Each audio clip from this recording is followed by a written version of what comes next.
E aí, pessoal, sejam bem-vindos aí ao Yardcast 13, a nossa edição semanal do nosso podcast da agência Yard.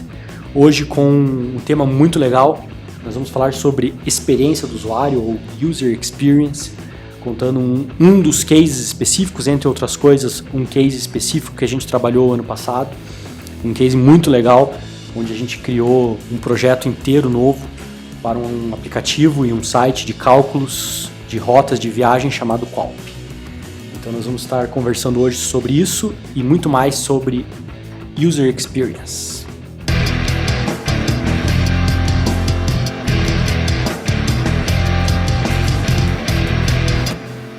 Bom, acho que dá para eu começar contando, né, galera? Vocês vão dando os pitacos de vocês, vão falando aí as percepções que vocês tiveram ao longo do projeto. O Alisson vai contribuir bastante também, que foi quem mais trabalhou em cima desse projeto, mas todo mundo contribuiu bastante. Foi um projeto bem completo, que envolveu todas as áreas da agência. E o briefing, em resumo, que o cliente tinha pedido, solicitado, é que eles queriam fazer uma nova versão do site, do aplicativo do Qualp, né? Basicamente com mais interatividade, que ficasse mais intuitivo, que fosse mais fácil de usar, que as pessoas entendessem melhor as ferramentas, que a gente pudesse corrigir, de repente, pequenas falhas de interface mesmo que existiam na versão anterior. Então, para nós foi um projeto bem desafiador e, ao mesmo tempo, motivador, né? Porque a gente queria fazer um projeto como esse. E eu não quero adiantar os passos, mas depois a gente detalha um pouco mais. Uma das primeiras coisas que a gente fez foi instalar um programinha de heatmap, o Hotjar, que ele mapeia as áreas quentes do site, que é o que as pessoas mais visualizam, clicam, interagem, passam mais tempo, né, rolando na tela, em relação ao teu site, vamos dizer, zerado, e aí ele mostra com um mapa de calor o que é mais visualizado. Acho que vale também, antes, até contextualizar o que é o Qualp, né? Então, o Qualp basicamente assim, é uma ferramenta que serve tanto para viajantes, pessoas, né, vai viajar de carro mesmo, quanto para caminhoneiros. Porque ele é uma plataforma que você faz cálculo de rotas. Então, você precisa fazer uma viagem, eu sair de Ponta Grossa até Porto Alegre e eu vou calcular quanto que eu vou gastar de combustível, quanto que eu vou gastar de pedágio e quais rotas eu posso seguir até lá, né? Para a pessoa física é isso. Para quem trabalha com transporte, seja o caminhoneiro, ou seja a transportadora ou embarcadora, que é quem recebe transportes e contrata, né? E contrata, exatamente. Ele serve também para fazer esse cálculo, porque existe, inclusive, empresas têm processos rigorosos em relação a como vai funcionar o transporte, né? Porque a pessoa contrata um transporte de uma carga e ela precisa ter detalhado, ter tudo burocraticamente detalhado, o quanto vai ser pago por aquele transporte e para não haver algum tipo de adulteração ou de falha humana mesmo nisso, né? Então usa o Qualp para fazer esse cálculo e ter o cálculo bem preciso. E não só para orçamento, mas para conferência, né? Essa é uma das principais funções profissionais, vamos dizer assim, do Qualp, para quem não é só um viajante, que é a conferência do custo das rotas que, por exemplo, uma transportadora está cobrando de uma empresa. A empresa pode conferir se está batendo realmente o valor, se os valores de pedágio estão batendo atualizados e tudo mais. Então é uma ferramenta bem importante nisso. Então, vamos falar um pouco visualmente e tentar fazer com que as pessoas tentem imaginar aí como é que era, inclusive como é que é ainda, né? Então, basicamente, a interface do Qualp era basicamente um mapa, como se fosse um Google Maps, assim, um mapa assim, satélite, e você tem que configurar, né, a sua rota dizendo o veículo que você vai usar, ou quantos eixos ele tem, quanto você vai gastar, enfim, e esse mapa ele te dá a resposta em relação a visualmente se mostrando a rota, como se fosse um caminho, né? E durante esse caminho ele até mostra também os pontos onde vai ter pedágios, enfim.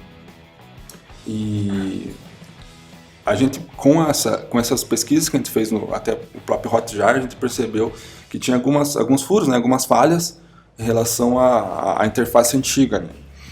E a gente teve que fazer um estudo bem grande em relação a mapas também, porque como o aplicativo ele é basicamente baseado no mapa, né? As pessoas querem ver como que é a rota, né? Enfim, para onde você está indo.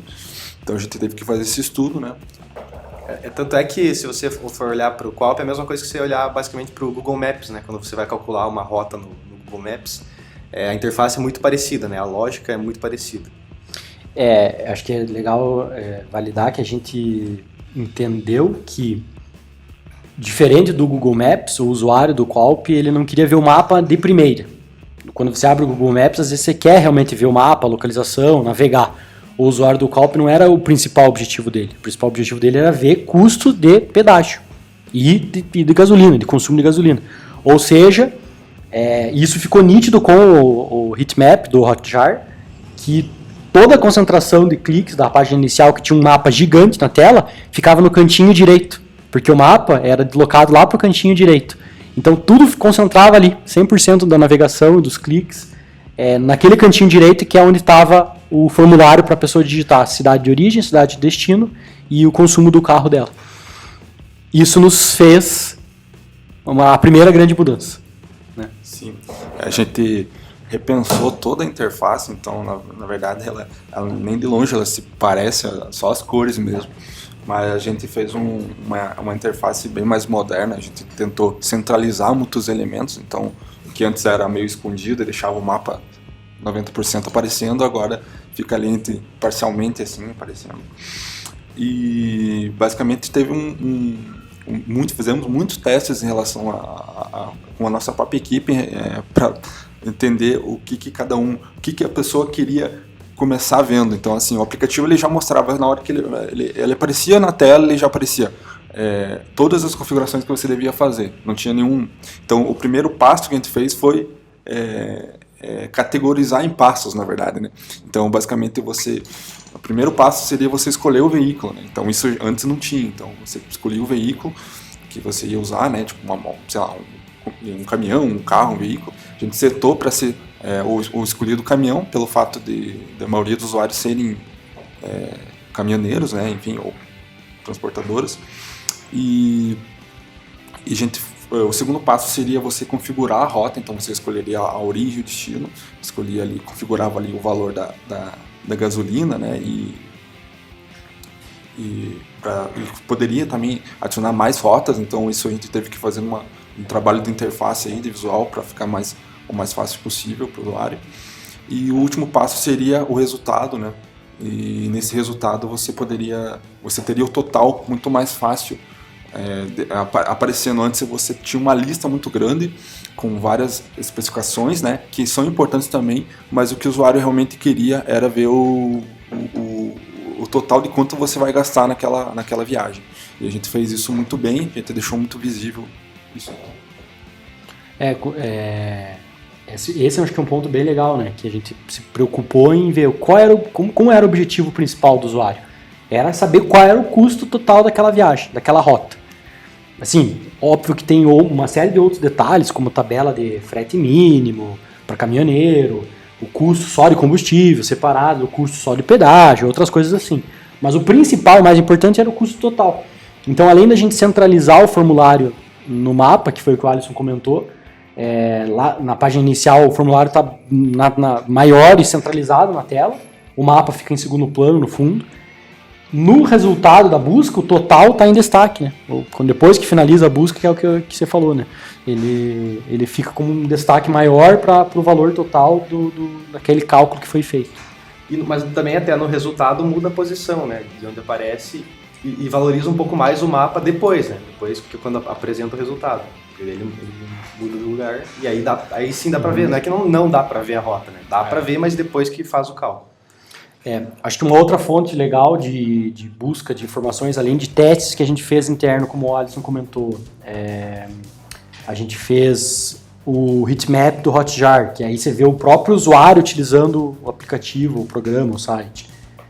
A gente entrevistou e fez um briefing muito bem montado com o próprio cliente, né? Onde eles também trouxeram para nós que muitos dos usuários A maior parte dos usuários, apesar de também o Coop servir para viajante que usa carro, era caminhoneiro, ou transportadora, ou embarcadora que faz cálculo para caminhão. E dessa forma a gente sugeriu que ficasse lá na tela inicial o caminhão já pré-selecionado. Então são pequenos detalhes que você fala em user experience, né, pensando na experiência do usuário, experiência de quem está utilizando aquilo, que fazem a diferença. Né? Só o fato de estar o caminhão pré-selecionado. Parece que não muda nada, muda bastante coisa, né? Ele não tem que ficar clicando em caminhão toda hora. O padrão é o caminhão. Se você quer calcular carro, você tem que clicar para calcular carro, para mudar. Mas se for o caminhão, já está pré-selecionado. Além disso, o número de eixos, né? Então, já com 6 eixos, que é o mais utilizado, e algumas outras situações nesse sentido. Eu acho que a utilização do heatmap, ele meio que... a gente conseguiu não ver só a questão da centralização, né? Mas, por exemplo, o Coop ele tinha uma rolagem muito grande, né? Embaixo ainda na home, né? E a gente percebeu que conforme você ia rolando, o mapa de calor ele ia diminuindo. Eu tinha menos volume de pessoas que rolava a página para saber mais informações, né? Então isso acabou interferindo também diretamente no projeto, né? De tirar essa rolagem, né, que tinha na homepage do Coop. Voltando a falar um pouco da interface, a gente colocou um menu lateral, né, com bastante cara de aplicativo. Hoje em dia a galera usa bastante, que eu acho que é muito mais intuitivo, né, para o usuário. E daí nesse menu a gente implementou algumas coisas, como salvamento de rotas, a possibilidade de login, né, enfim, para o usuário ser um pouco mais pessoal esse aplicativo e não ser tão, né, aberto assim. Então você teria a possibilidade de salvar suas rotas, isso de uma forma muito mais intuitiva. Você poderia, né, enfim, carregar os mapas. Você enfim, tem a zona de contato muito mais fácil, que antigamente no aplicativo antigo não tinha nem a possibilidade de você contatar tipo, de forma fácil assim. Uma outra função bacana é a de voltar para calcular mais uma rota, porque essa também era um comportamento padrão extraído a partir do briefing, que são 3 etapas basicamente, para quem não entendeu ou nunca usou o Coop. Fica a dica aí, pode acessar coop.com.br que você vai entender ou baixar o aplicativo no smartphone. Primeiro você seleciona o veículo, depois você seleciona a rota, cidade de origem e destino, e aí finaliza o cálculo. Tem os detalhes ali, né? O consumo do combustível, número de eixos, mas faz parte dessas pré-seleções. E aí eles falaram que muitas vezes a pessoa calculava, selecionava o veículo, seu caminhão lá, 6 eixos, colocava a rota e queria voltar para colocar uma nova rota, com o mesmo caminhão. Então não faria sentido fazer o cara voltar e ter que selecionar o caminhão de novo, pois ele ia ficar fazendo tipo assim 10, 15, 20 rotas para o mesmo caminhão. Então a gente separou em 2 etapas justamente porque aí ele seleciona o caminhão uma vez e depois ele foi só voltando e muda a cidade. Calcula a rota, volta, muda a cidade. Volta, muda a cidade. Se ele quiser voltar ao caminhão, ele volta 2 vezes, vamos dizer assim. Mas senão ele não precisaria, porque era um comportamento também padrão, de fazer vários cálculos de cidades, né, diferentes para o mesmo caminhão. E aí também facilitar a vida do usuário, de quem está voltando e utilizando aquela função. Sensacional. E eu acho que o mais interessante do Coop, o projeto em si, é que nós tivemos que se superar, porque, assim, entre aspas, a Coop ela é pioneira nesse tipo de aplicativo. Você não vai ver uma interface igual a nossa. Então a gente teve que fazer novas técnicas, novas ideias para chegar no resultado final. E o mais legal é que se hoje você entrar no aplicativo, você olhar o formato dele, você pensa, cara, essa ideia provavelmente... Enfim, tipo, é exatamente a ideia que eu queria ter, mas para chegar nela, para construir ela do zero, foi extremamente difícil e por isso levou um grande tempo para chegar no resultado final. E até para quem está ouvindo aí a gente, eu imagino assim que enquanto eu participo dos processos aqui de criar, né, de pensar também na experiência do usuário, acontece muito de ter algumas ideias que talvez até as ideias parecem boas na teoria, mas na prática fica muito difícil de executar. Aconteceu muito disso. O que você pode falar sobre isso? Assim, existem ideias que parecem muito boas, mas para executar talvez não acaba não sendo tão boa assim. Quando se fala de aplicativo e coisas intuitivas, vocês têm sempre que pensar no mínimo, né? principalmente por causa dos usuários, assim. Principalmente o copy, que tem muito usuário caminhoneiro que não é aquele user pro, assim, o cara, sabe, detona o aplicativo, né? O cara mais simples, ele quer só fazer a rota dele. Então, assim, a gente teve algumas ideias, obviamente, e a gente teve que descartar muitas delas. E principalmente eu como desenhando a interface, eu tive algumas ideias que no final o grupo olhou e falou, cara, isso aqui vai ficar muito difícil, tem que dar uma enxutada. Então, assim, eu acho que o projeto ele tem muitas partes que você tem que repensar. Então, assim, eu acho que qualquer projeto de UX. Acho que talvez como dica, fazer um resumão assim, né, de um projeto de UX que pode servir para quem nunca tinha ouvido falar nesse termo ou mesmo não tinha muito se aprofundado. Ele pode servir, inclusive, para qualquer tipo de empresa, não precisa ser um aplicativo digital, não precisa ser um site, né? A lógica de design thinking, né? Que é pensar com a cabeça do usuário, como você colocar elementos e modificar processos numa empresa ou numa organização, de fato, de modo que o usuário, que é efetivamente aquela pessoa, o usuário não é o usuário de drogas, né? Que não está acostumado com o termo, pode soar estranho, né? A pessoa que vai utilizar efetivamente aquilo, que está comprando, que está passando por aquela experiência, vai se sentir melhor. Então, você se preocupar em, de repente, não, por exemplo, você pensa assim no restaurante. Eu vou ter um ar-condicionado para a pessoa por causa do calor. Mas, de repente, em algum tipo de restaurante, o ar pode ser ruim, porque vai esfriar a comida. Então, você pensar nesse tipo de detalhe faz parte de um pensamento design thinking, user experience, né? Sim. É centrado no usuário, então basicamente a gente teve que fazer um estudo muito grande sobre o caminhoneiro, que é o principal usuário, né? Então como que ele mexe no celular no dia a dia dele, enfim, um estudo de persona mesmo, assim, você criar essa persona. Então, na verdade, como o Lucas falou, para qualquer lugar, qualquer tipo de procedimento, você tem que sempre pensar no usuário em primeiro plano. Assim. Eu acho que um ponto importante na questão de, até antes mesmo da pesquisa, é a própria elaboração do briefing, né? Você poder extrair o quanto você já puder do cliente para você poder acabar iniciando essas pesquisas, né? Se você consegue extrair os principais pontos aí, talvez, do próprio cliente, né? Um resultado aqui eu quero trazer, que eu acho que é bem importante a gente pensar também na hora de criar um site, que é no ranqueamento orgânico que ele tem. Antes dessa nova versão do Palp ir pro ar, ele competia principalmente falando em termos de ranqueamento no Google, orgânico, né? Quando você busca no Google sem pagar nada, ele competia principalmente com um site chamado Mapeia. Então, em algumas palavras-chave, tipo pedágio, cálculo de pedágio, calcular rota, calcular viagem, o Mapeia vinha como primeiro resultado e o Qualp como segundo. E agora o Qualp, com essa nova versão, o Qualp ganhou liderança em todas essas palavras que eu citei aqui, que são as principais buscas em relação a palavras-chave de viagem e cálculo de rota. E, inclusive, ele aparece como segunda opção quando alguém pesquisa Mapeia, que é o principal concorrente dele, orgânico. Então, isso não acontece por acaso também, isso faz parte do projeto. Claro, o site tem que ter um conteúdo interessante, tem que ter um estudo de palavra-chave bom também, tem que ter sido criado de forma amigável para a leitura do Google. Mas é um resultado bem legal e vale muito a pena pensar no SEO também quando você cria um site.